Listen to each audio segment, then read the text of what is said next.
Okay, I've always said this, that if Randy Hahn is not going to call a game on television for the Sharks, I want Roxy Bernstein calling that game. You'll be doing that on Thursday, Sharks in Seattle. So the first of this season, definitely not your first Sharks game you've called, but how many are you doing this year?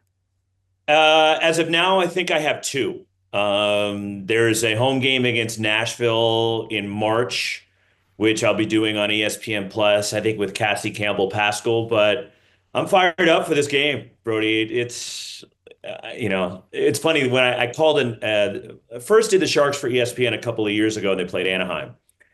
I had to make sure that I didn't like lean in one direction because I grew up, I'm a Sharks fan, live in the Bay Area. My Yep. son plays for the Junior Sharks, so I've got that connection and still many friends in the organization. But I have to play it down the middle. I'm working for ESPN, not the San Jose Sharks, or NBC California. But it certainly is thrilling to be calling my hometown team. You're a professional. We know you'll do a great job with that. And not only that, you get to work with Ray Ferraro on Thursday night. Is that right? One of my favorites, by the way.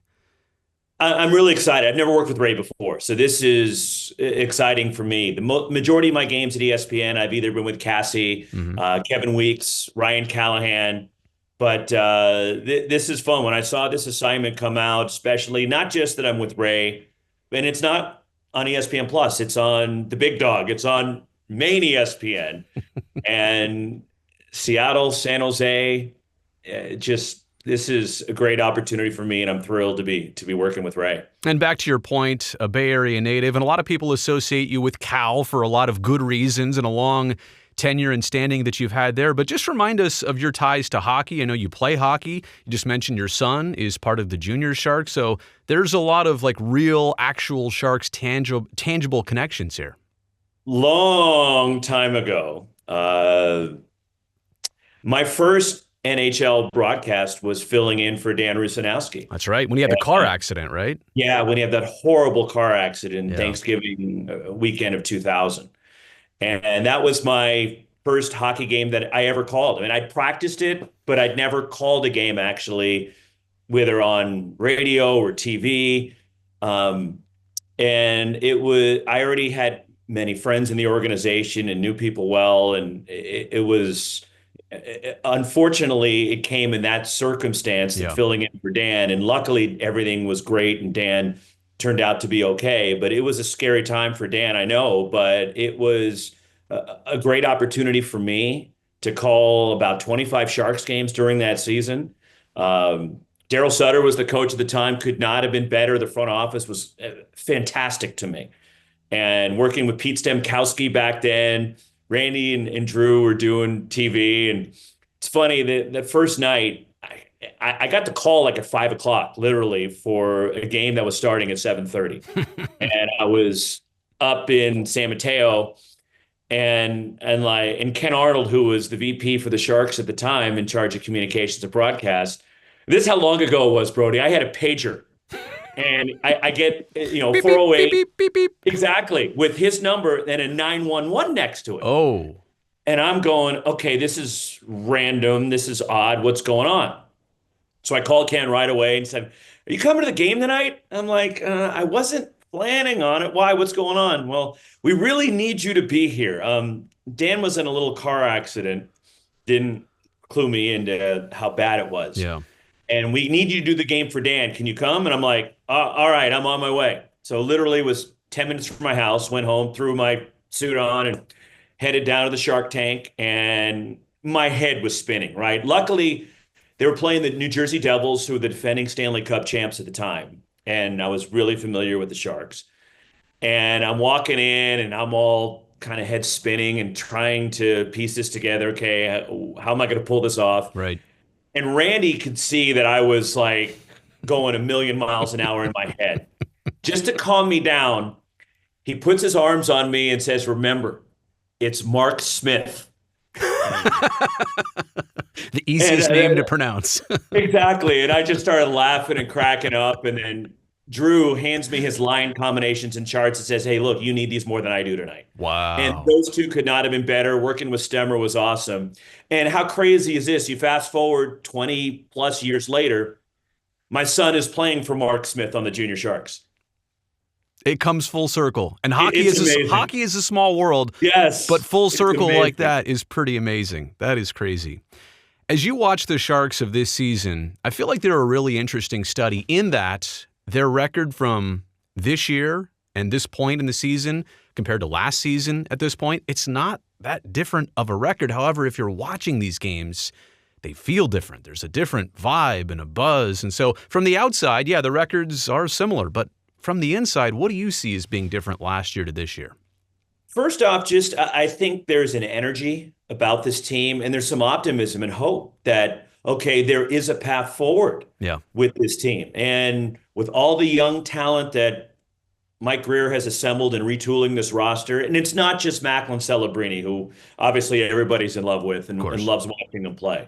And it's Will Smith. You go on and on with this young talent that's not just with the Sharks right now. We've seen the brilliance of Askarov so far in net, but there's talent coming, whether it's with the Barracuda, whether it's kids like Dickinson that are still back in juniors. There is a lot of talent in the system. And it took a lot of heavy lifting from Mike Greer to get this roster under control and have it moving forward because for years it just seemed they were kind of stuck. Right. And they thought the quick fix, they could get back to the playoffs, and it just wasn't working. You had to rip the Band-Aid off. And Mike Greer did it. And now there is a clear path forward. And there is optimism that the future is bright for the San Jose Sharks because of all this young talent that they've assembled and brought together. You mentioned Macklin, and it's just the things he does. The big things, scoring goals in key moments, winning the last game like he helped the Sharks do against Pittsburgh, all the small things too. But as I watch him, there are moments where I say, I can't believe he's a Shark.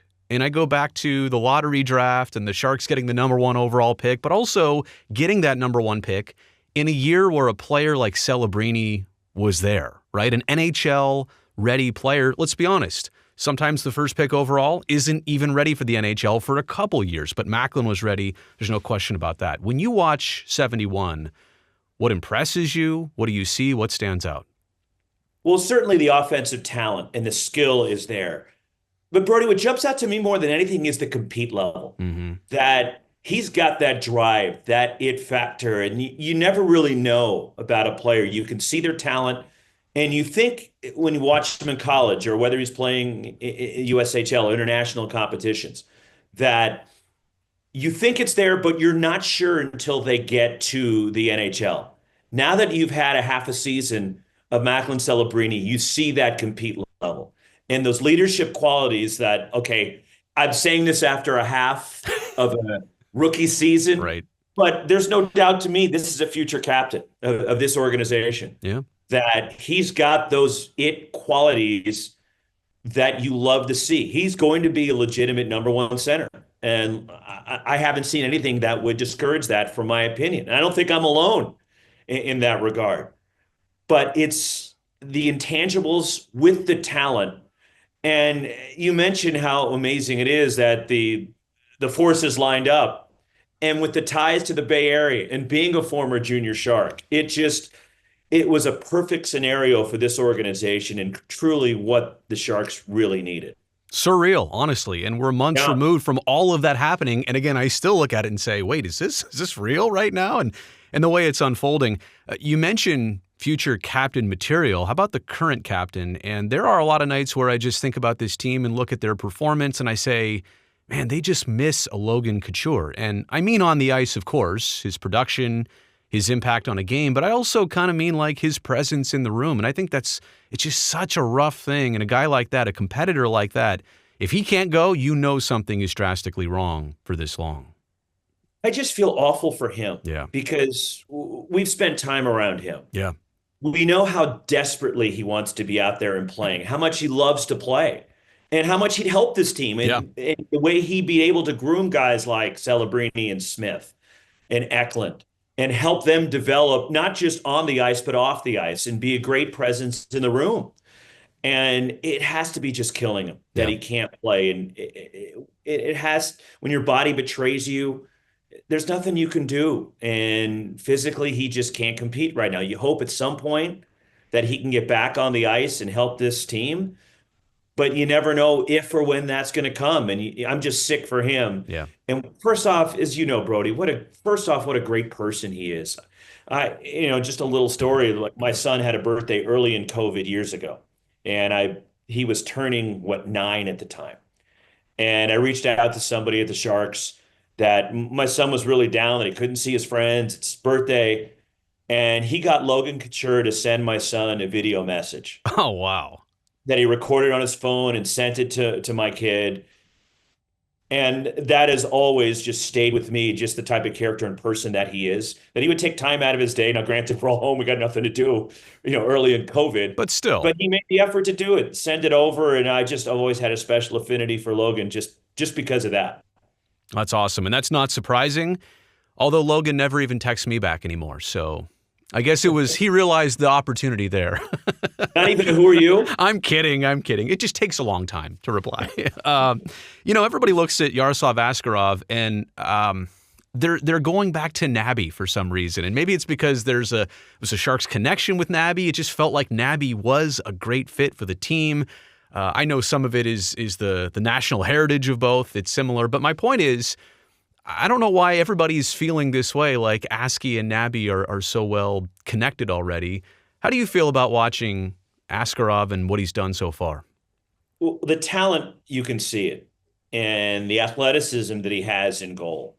There's a reason why he was the top goalie in that draft and why so many NHL GM scouts were high on him. Yeah. And then, all right, Nashville makes the decision to go in a different direction in terms of signing Saros to a long-term contract, which freed up the opportunity for another team to try to get in and get Askarov, and give Mike Grier a lot of credit. This was an organization that was in search for a number one goalie that could be the backstop for a long time. Right. And the talent was there. And I think maybe that's also, Brodie, why there's that comparison, because of how long Nabby was in net and how he was featured for years as the Sharks' number one goalie. A fixture, obviously a fixture, yeah.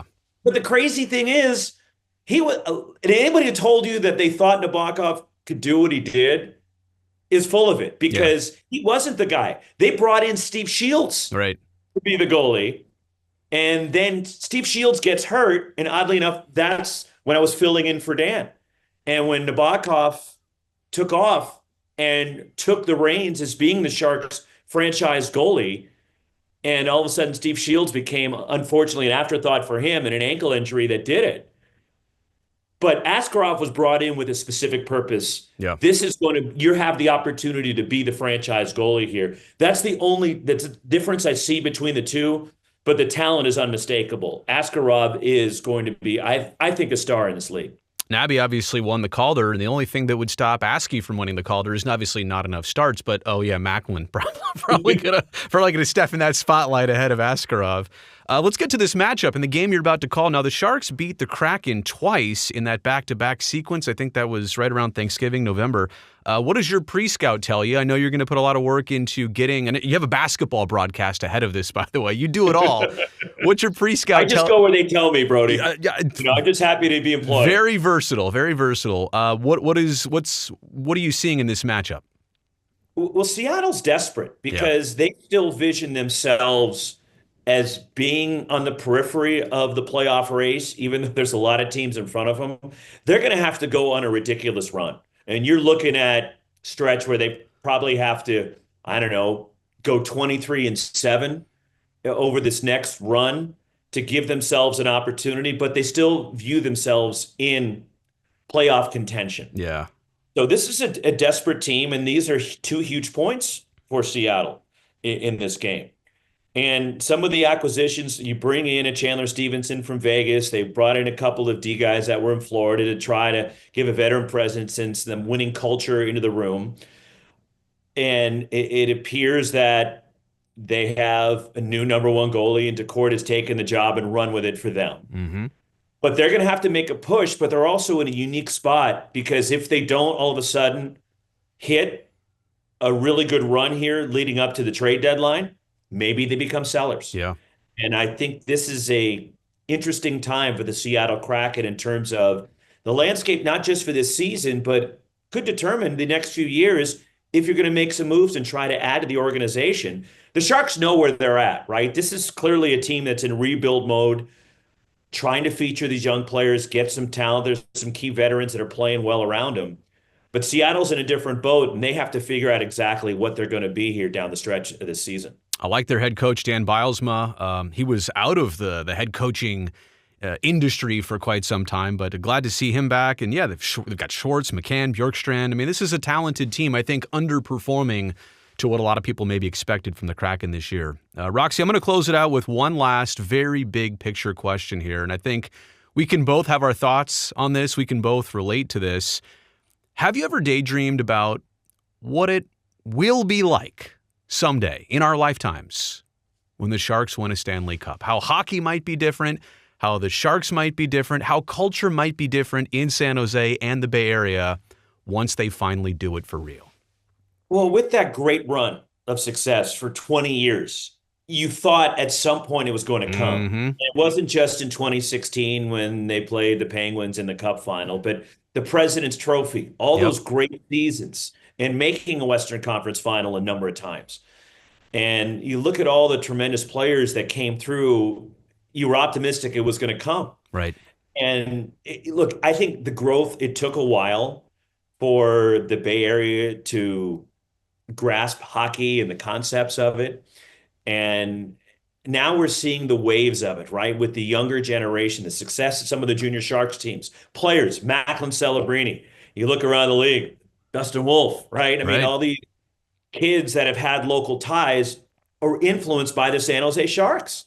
And we've seen it in LA with some of the success that area's had in hockey, not just the Kings, but the Ducks. It takes time. It's like that next generation, and we're seeing it right now. And winning a Stanley Cup would only enhance that. Yeah. That all of a sudden you get a cup and you're going to have more people gravitating toward it. And look, who knows what direction this organization is going to go in terms of success, but you can see there is a plan. And I don't know how long it's going to take to get back to the playoffs. Optimistically, you're thinking maybe 2 or 3 years. But if you keep adding talent to this pool, the excitement level around this organization will keep growing. And if you finally win a cup, which we've all been clamoring for in the Bay Area, I think it changes dramatically the outlook of what the San Jose Sharks are about. Well, we're recording this in a couple days in advance, but I'll say it like this. As it comes out tonight, when people are watching this tonight, you're going to be on ESPN with Ray Ferraro, Sharks and Kraken. Have a great call. I know you will. And honestly, I am looking forward to watching your work. I appreciate it. And you know me, I love this and what I do, but I think this one's a little bit, they're all special. Don't get me wrong, but this one might have a little bit more for me.